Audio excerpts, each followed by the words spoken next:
Qiyaməti yalan sayanların o gün vay halına. Məyər biz sizi dəyərsiz bir sudan xəlq etmədikmi? Biz onu etibarlı bir yerdə yerləşdirmədikmi? Məlum bir vaxta kimi. Biz nütfəni yaratmağa qadir olduq. Nə gözəl qadir olanlarıq biz. Qiyaməti yalan sayanların o gün vay halına. De ki, Allahdan başqa yalvardığınız şəriklər haqda düşündünüzmü? Bir mənə göstərin görüm, onlar yer üzündə nəyi yaradıblar? Yoxsa onların göylərin yaradılmasında şərikliyi var?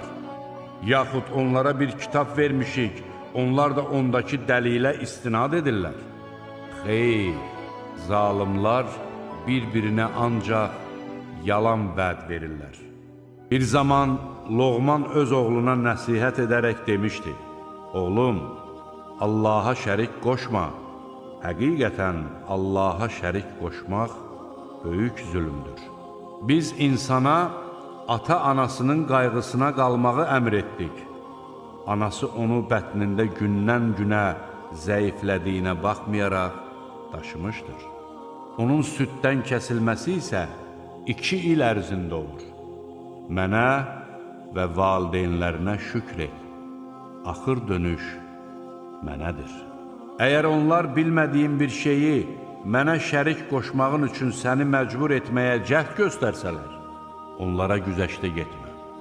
Dünyada onlarla gözəl davran. Mənə üz tutanların yolu ilə get. Sonra isə dönüşünüz mənə olacaq. Mən də nə etdikləriniz barədə sizə xəbər verəcəyəm. Həqiqətən bu, vahid bir din olaraq sizin dininizdir. Mən də sizin Rəbbinizəm. Elə isə məndən qorxun.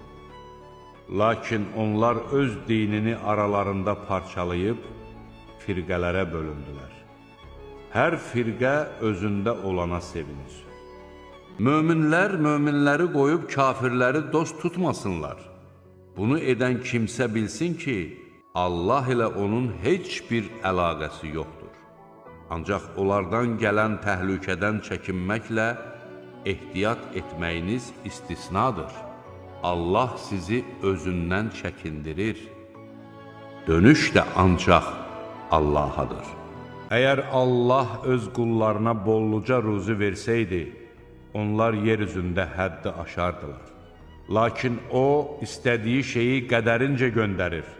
Həqiqətən O, öz qullarından xəbərdardır, görəndir. İnsanlar ümidlərini kəsdikdən sonra yağış endirən və öz mərhəmətini hər yana yayan O'dur. O, himayəçidir, tərifə layiqdir. İnsana bir zərər toxunduğu zaman bizə yalvarır.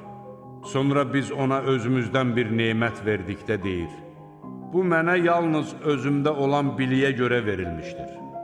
Xeyr, bu bir imtihandır. Lakin onların çoxu bunu bilmir. Bunu onlardan əvvəlkilər də demişdilər. Amma qazandıqları şeylər onlara heç bir fayda vermədi. Sur bircə dəfə üfürüləcəyi, yer və dağlar qaldırılıb bircə dəfə bir-birinə çırpılacağı zaman həmin gün vaqiyə qopacaq, göy yarılacaq və həmin gün o süst olacaqdır. Mələklər isə onun ətrafında olacaqlar. O gün sənin Rəbbinin ərşini 8 mələk daşıyacaqdır. O gün siz məhşərə gətiriləcəksiniz və heç bir sirriniz gizlədilməyəcəkdir. Kitabı sağ əlinə verilən deyəcəkdir: Budur, oxuyun kitabımı. Mən bilirdim ki, etdiklərimin hesabına qovuşacağam. O, xoşbəxt həyat sürəcəkdir. Uca bir cənnətdə, elə bir cənnətdə ki, onun meyvələri lap yaxınlıqda olacaqdır. Onlara keçmiş günlərdə etdiyiniz əməllərə görə nuşcanlıqla yeyin, için deyiləcəkdir. Kitabı sol əlinə verilən kimsə isə deyəcəkdir: Kaş kitabım mənə verilməyəydi. Hesabımdan da xəbərim olmayaydı. Kaş ilk ölümüm həmişəlik olaydı.